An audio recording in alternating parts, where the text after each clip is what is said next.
Heart sounds इन aortic stenosis. तो हमारा जो S1 है वो हमारा एट्रियोवेंट्रिकुलर वाल्व के क्लोज होने की वजह से होता है, जो कि इस कंडीशन में नॉर्मल होता है, इसलिए हमारा S1 नॉर्मल होगा।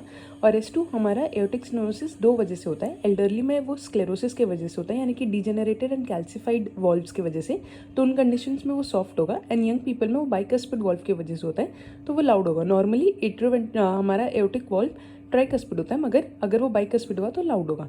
S3 is present in very severe as, क्योंकि उनमें लेफ्ट वेंट्रिकुलर फेलियर होता है। NS4 भी प्रेजेंट होता है। उसके प्रेजेंट होने का 4 कंडीशन होता है कि एट्रिया नॉर्मल होना चाहिए, एट्रियोवेंट्रिकुलर वॉल्व नॉर्मल होना चाहिए, जो दोनों कंडीशन सेटिस्फाई हुए।